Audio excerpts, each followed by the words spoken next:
Hey guys, so it has been 5 days since Hurricane Helene passed through the upstate area of South Carolina, and just last night, this is Wednesday morning, so Tuesday night, finally got power back here in the neighborhood. I wasn't here when it happened, but I was told that you could hear the cheers ringing out across the neighborhood, which is really, really cute. And it was a whole 24 hours earlier than the power company had predicted. So I'm feeling very thankful for that. And these last 5 days have been challenging, but I've definitely been largely okay. I'm really appreciative of everybody who sent me their well wishes and, was commenting and making sure that I was okay. But mostly I was able to deal with this situation. I've got the propane burner that I mentioned, and I also had the good fortune of having a large network of support from other people. Definitely my friends, my boyfriend's dad specifically, was the one lucky person that we knew who still had power. He only lost his power for I think 2 hours, and he thinks it's because he's on some really main essential line, and just string of luck. And so I was able to bring a lot of my freezer stuff, some of the stuff that I've spent a lot of time putting up, into his freezer and stuff it full, and actually not lose just all of my food, which is a huge relief and something that I know most people did not get to experience. And maybe in the future I could prepare with a generator, but I definitely was feeling really grateful that I had so many different people around to be part of my network and help me out.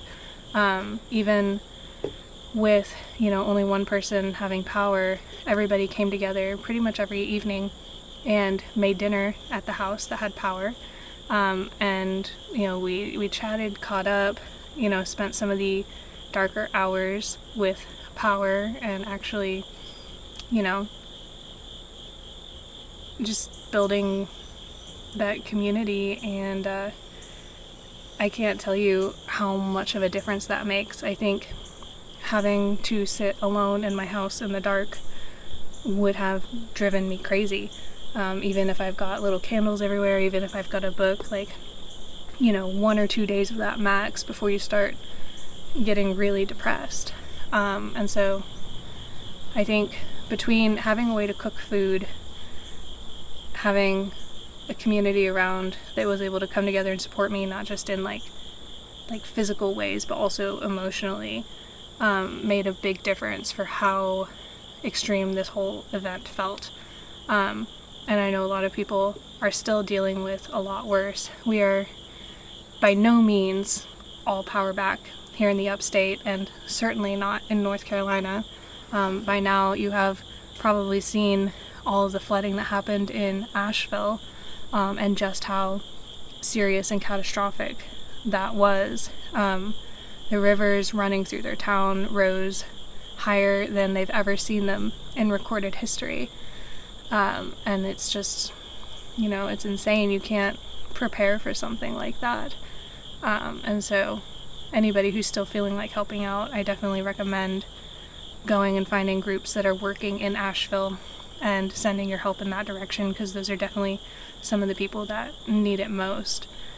And I want to put out this garden tour today to keep you guys updated and give you guys kind of a more in-depth look at what exactly happened to the garden. But next week I will be taking a break to just simply kind of get my life together, and spend some time getting tasks accomplished.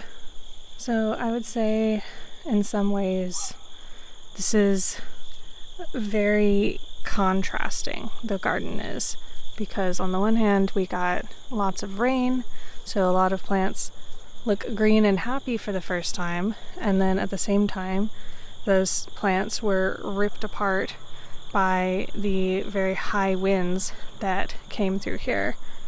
So, ooh, I'm running into a spider web. Where is it? Oh yes, here you are. This is not a good spot for a web, dude. Not at all. Okay. So, yes. So some of these plants look great, and some of them are shredded. I am thinking that the turmeric looks particularly happy. All summer it's essentially had its leaves all curled up because it hasn't gotten enough water and it's been really hot. And now it's looking like the tropical plant that it is. Like, this is the kind of weather it was made for. And also now that we've gotten some actual rain, the grass has decided to start growing again, which means that the weed situation is going to get out of control much faster. That's been one of the things I've been grateful for as far as the drought, is that the grass and the lawn just like essentially stopped growing for most of the summer. And that meant all the weeds in my garden were either growing very slowly or just kind of being stagnant. So, basil. Basil could definitely get harvested again soon. We are about 4 weeks out from first frost, so now is the time to start really using up the basil. We've got still some kind of sad looking beans in here. I think a lot of these are still just kind of dry, dehydrated things from the drought. Tomatoes actually are looking great. I made sure to pull anything that was starting to ripen because the amount of rain we got would have split anything that was starting to ripen. But things out here, honestly, not that bad. Oh, let's come over here. Look how pretty these are. These ones are all the Heinz ones. And the plants themselves definitely look not ideal, but I'm really surprised to see that there's still so much fruit coming on. Here's a really good example of what's been happening to my beans. They're just kind of skinny and dry. And this one's floppy, probably because it absorbed a little bit of the water from all the rain. But it's kind of been a struggle to find fresh beans that are like at the right size and also not super dry and gross. As you might have seen in my last video, a lot of this section here is kind of flopped over. It looks like it has perked up a little bit. Definitely like some of these zinnias that are leaning over, they have redirected and now are growing up again. But you can see kind of just how like spread out everything has become. This eggplant is a good example. This was standing straight up over here and has since fallen down and then, you know, reoriented itself as if this is the direction it was always growing. We've got lots of peppers down over here. And these seem to be hanging on all right. I didn't really notice cracking so much as just things laying down. Lots of red ones to come through and harvest. Yeah, this is what I mean, all these zinnias. There's so many more spider webs out here than there usually are. They must have all moved. Before the storm came through, I came and pulled off all of the ripe peppers that I could dry. And I'm glad that I did not pull stuff that needed to go in the fridge or the freezer. Like my Tabasco peppers, I generally pick them all and freeze them immediately until I can ferment them into hot sauce. And, they can sit on the plant ripe much longer than they can sit on the counter. So I am happy that I made that decision. I did not even realize our power was going to go out because the storm was not predicted to be as bad as it was. Here's a nice little sugar rush peach. You can see, I think, how leaned over everything is, but it doesn't look like there's a lot of total damage. Everything was flexible.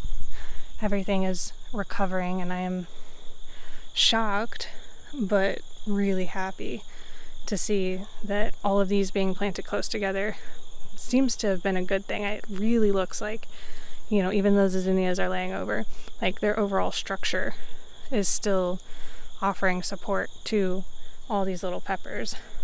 We do have this one that went the wrong way though, and it's laying down more than most of them, but the ground was so flexible, the whole thing just kind of leaned over, and I bet its roots shifted, but it didn't snap.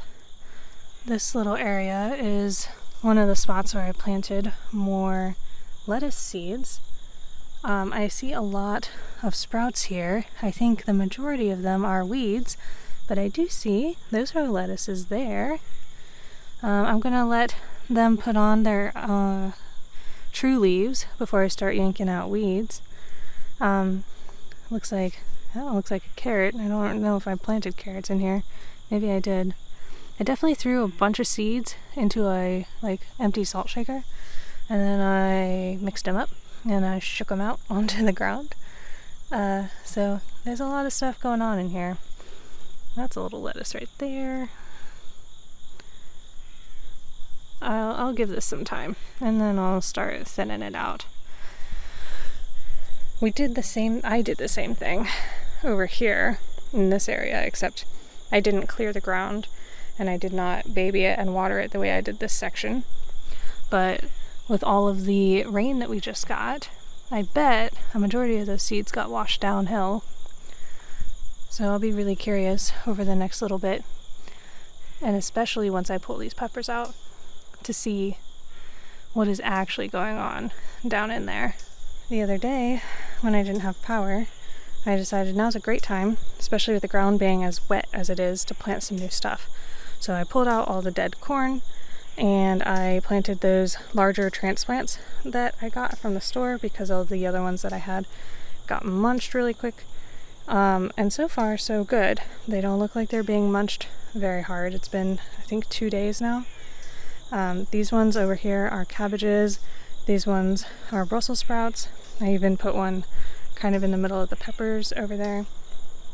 Oh wow, actually just noticed the wild onions have just now started coming up everywhere. This one, by the way, this is an older one that I had planted out, and you can see how skeletonized it was.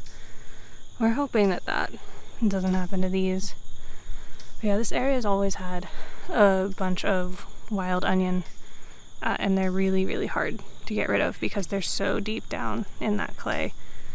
They are edible, but they're not as tasty as the onions that we grow on purpose. So, eventually I'd like them to be gone.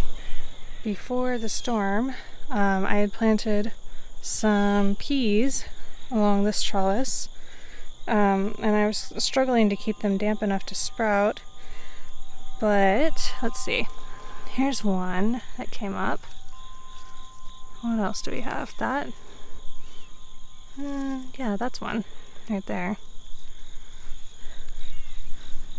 I've got two here. 1, 2.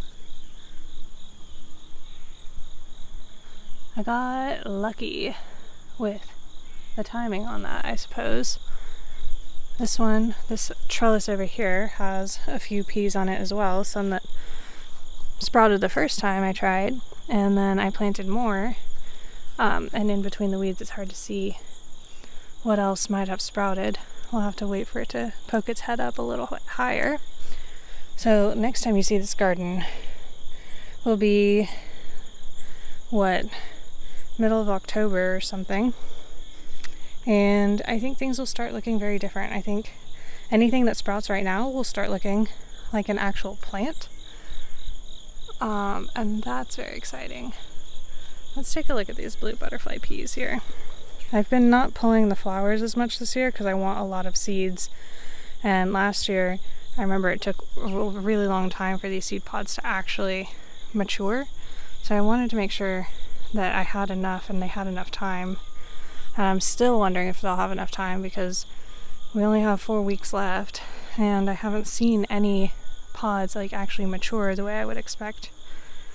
So I'm just still gonna harvest sparingly on these flowers and leave most of them to try and make little pods for me. Looking over to the 4th row over here, this right here laying down is a weed, but it is like the most flattened weed out of all of them probably because it was really tall and high up there. We've got some ginger that you can kind of see going on in there.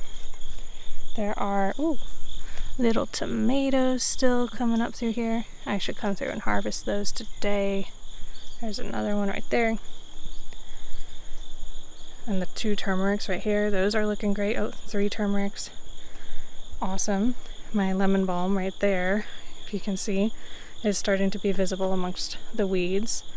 This time of year is very much transitional, and I expect a lot of different weeds to start showing up. This right here is a mallow that I planted. I think a lot of the leaves got shredded off of it, but it looks like it'll survive. Once again, I am so grateful that my pergola is still standing. After it was first put up, we had some wind that came through, and I have a video, I think, of it like actually rocking quite a bit.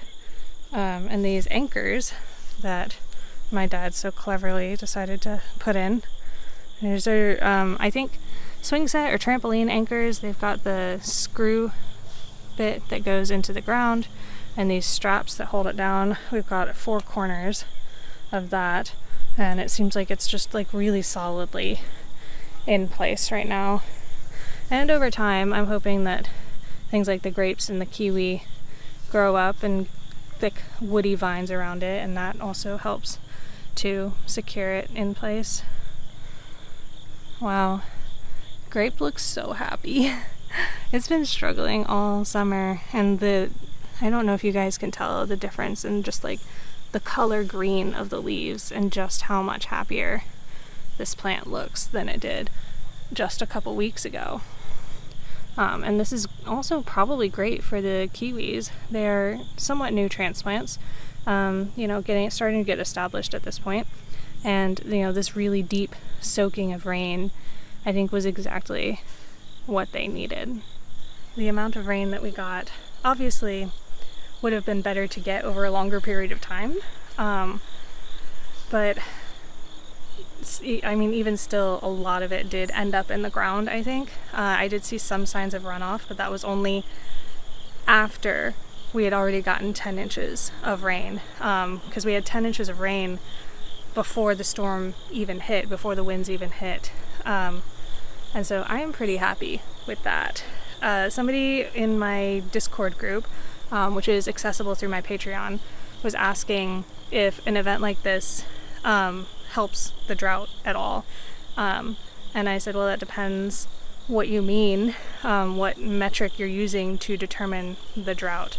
If you're going by total rainfall that like hits a certain area that like a rain gauge can measure, then it is helping a lot. It is going to add to that total that is like expected for an area, right?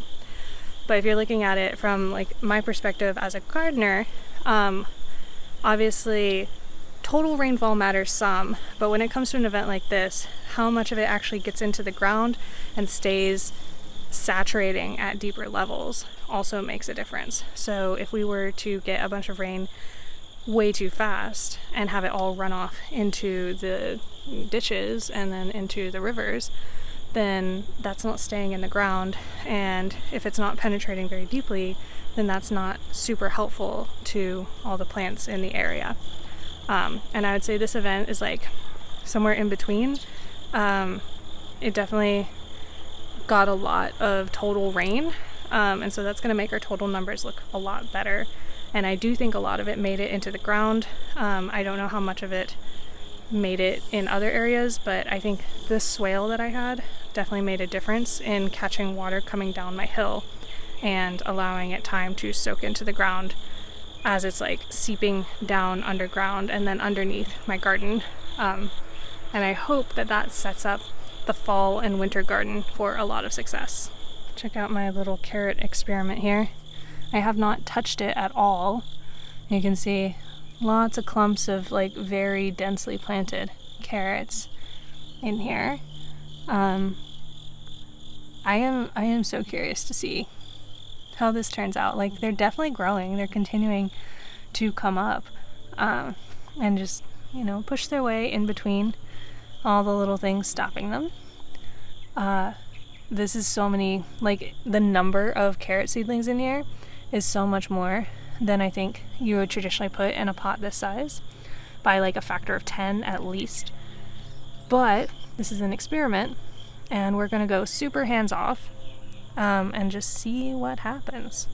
The raised beds really seem like if I didn't know better, I would not realize that it had done more than just rain here. Even this cucumber that has been like up on this trellis from this self-watering planter, it doesn't look nearly as shredded as I would have expected. Like, you can definitely see some stuff here, you know, and it's hard to tell how much of this is it being munched on versus it being shredded. This cucumber, there's 3 plants in here, and I think I'm about ready to start giving an official opinion on this Vigo planter that I got sent. I would have done it sooner in the summer, but I filled it with that bad soil, and everything I planted in it just like died immediately, and that's not a fair evaluation of the planter.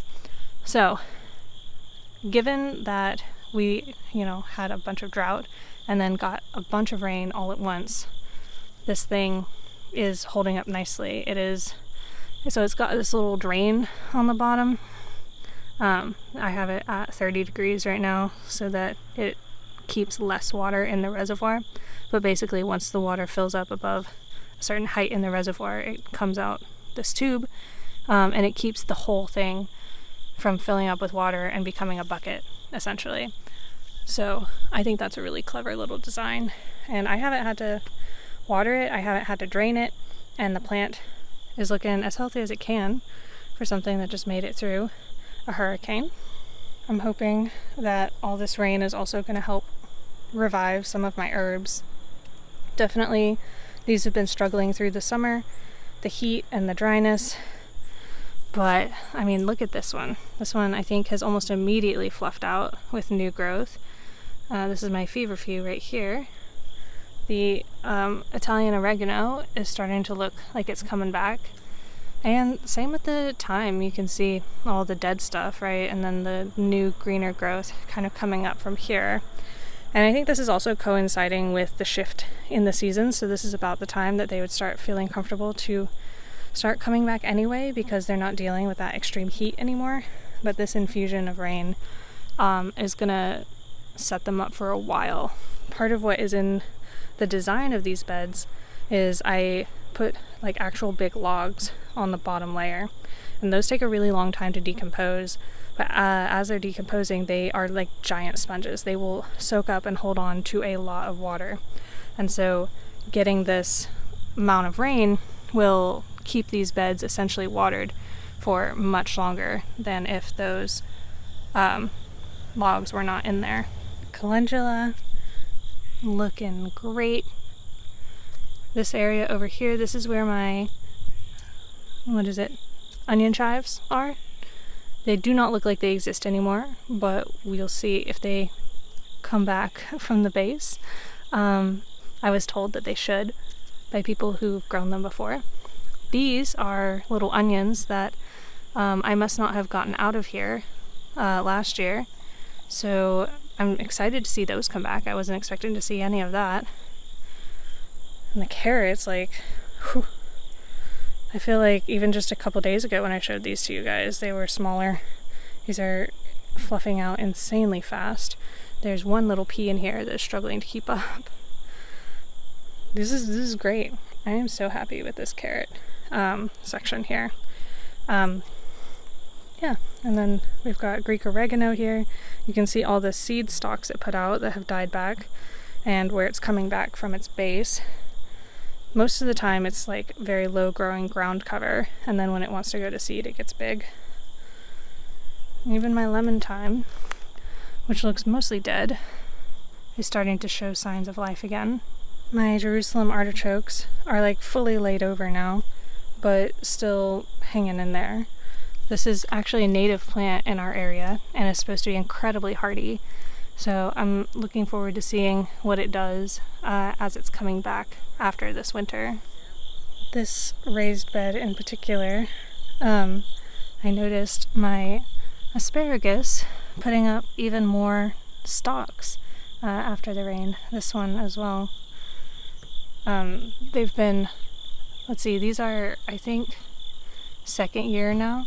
I bought them as first year crowns.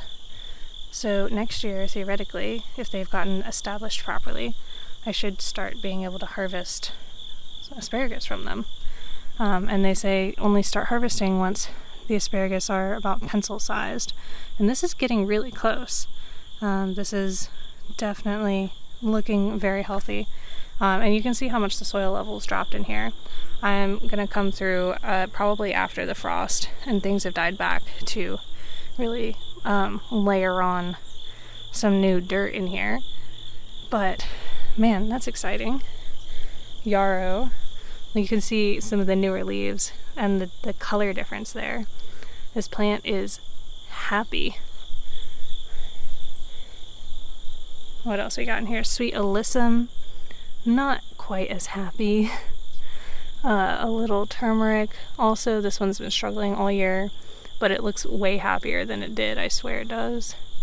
And of course, we've got my marshmallow plant in here as well. As far as the sweet potatoes, I kind of had thought I would dig them by now. Once I had actually made up my mind that I was going to harvest them, it started getting wet again, and I really wanted to wait for a period of dry weather before I pulled them out so that they would cure properly. And, you know, there's not like a huge timer on getting them out of the ground immediately. So these have just been, I did not expect them to keep looking as good as they do, but they look awesome. So probably getting some really good roots down in there. I'll have to show you guys when I dig those. Over here at the root vegetables, these are just absolutely taking off. A lot of these are starting to fluff out already. As a reminder, these are beets, rutabagas, mostly turnips, a couple of peas here and there, dwarf varieties, which I was doing that because they don't have a trellis here, but I'm kind of rethinking that because of how short they are. These are Tom Thumb, and I'm realizing that they're even shorter than, you know, my root vegetables, and they're probably going to get shaded out. I think maybe if I do this again, I'll do something that vines out, and it'll vine up and then like kind of crawl over the tops of all of these root vegetables and maybe have a better chance. But we still have some that are way behind. It kind of looks like this rain is stimulating them quite a bit. Also, sorry about the planes going over. There's been even more than usual. I bet they're on the way to North Carolina with aid. Let's see, carrots starting to put on first true leaves. Everything, oh, that is definitely a tree. Everything that I tried to use to fill in the gaps looks like it's doing really well. Also, next time you see this, I bet it will be almost entirely fluffed the way that the carrot bed is. This is a really cute weed I just noticed. With its one little flower, this looks like a wild morning glory. These do grow as weeds here, and it's very beautiful. I have heard people lament about how much they take over, but actually I would rather have this than grass, so I'm gonna let it stay. Oh my goodness, I came over here thinking that this was gonna be like trash in my yard. Turns out they're mushrooms. Holy cow. I knew that I was going to expect some mushroom growth with all that rain, but oh my. I don't know what kind these are. I, in the past, have called them bread mushrooms because they kind of look like large slices of bread. Oh, that's so cool. I doubt they're edible, but oh my goodness. And there's a little bunch of them over there too. Over here, not much of the strawberries to be seen, but what is left actually has greened up a lot and looks like is gone from struggling to thriving. So that gives me a lot of hope that they will be able to take over this area again and choke out the grass once more. Here's some more of these little ones just coming up. Whatever these are, they are everywhere. So yeah, hopefully strawberries will come back to this area. I'm seeing a little bit of fruit on my blackberry. It's been making one or two at a time over the summer. And I bet if I come around here, I'll find one or two raspberries as well. Well, I do see a couple flowers. Here we go. Look at that. Usually my raspberry bush would be producing more right now. But you know, refrain, the drought, blah, blah, blah. Wow, this little section down here did really well. Oh, that one's all mushy. What's behind it? There we go. That looks great. Whoop. Well, it's gone to the bugs now. Rosemary. This survives through everything, like the drought, the heat, the cold. Rosemary just doesn't care about any of it. And given how all of this looks, I don't think I'm concerned at all about it coming back like normal in the spring. Just assuming that it actually continues to rain here, which it should. I was talking about how we should be switching from El Nino to La Nina very soon, if we haven't already. And generally, that means that we're predicting more rain than usual in this area. So I'm hoping that this fall and next spring are much wetter than it has been. Right here is where my little citrus babies are. They are covered by grass right now. Generally, plants like this do not like having wet feet. It's been so dry though, I don't know. I think, ooh, look at that. That's a little baby fruit right there. Since this is like a kumquat, yeah, this is one's kumquat. That's not going to get very big. I think that'll be fine to have on here, especially if it's just the one. Little tiny plants like this generally can't support just a whole lot of fruit production. And my little fig. Oh, I'm so excited to see how this goes next year. I've had this fig for like 2 years now. I had it in a pot for a year, and then I finally decided where I wanted to plant it.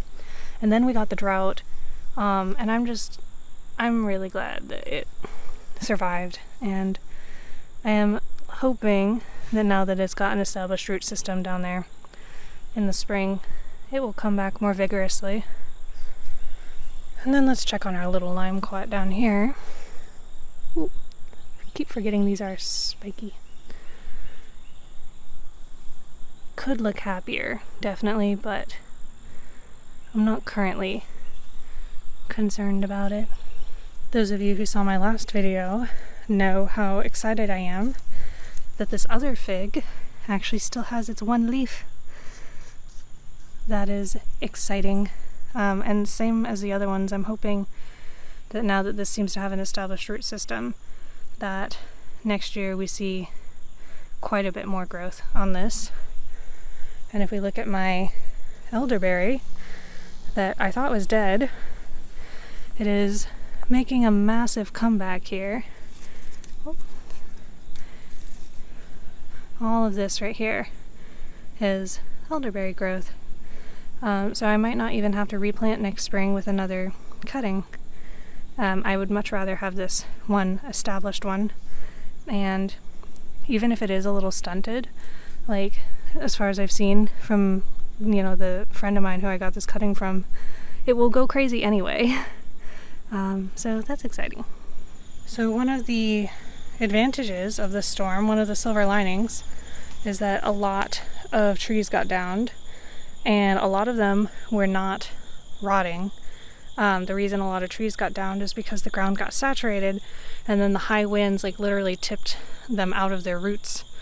And so there's a lot of fresh oak around and other hardwoods that is currently, people are just, they can't get rid of it fast enough. So something I'm gonna do is go around asking for oak and see if I can get more mushroom logs.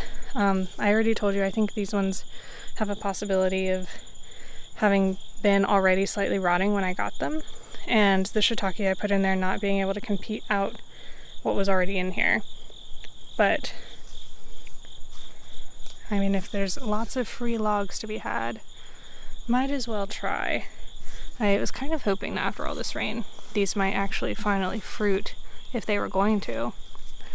But even this one, not showing just a ton of fungal activity except for this little bit right here at the top.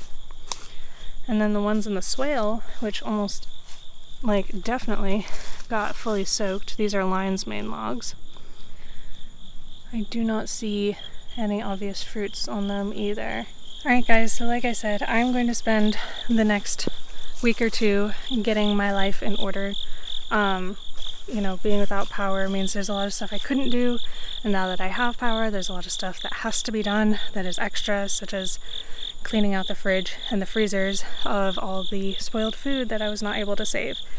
And, you know, other big tasks like that. So I'm gonna get this out to you guys today, and then you can expect another garden tour 2 weeks from now. If you're lucky, I will be able to get the summer insects video done for you. I am like this close to having it done, so if I have time, I will also get that out to you this week. But thank you guys for caring about what's going on here, and I'll see you very soon. Until then, happy gardening.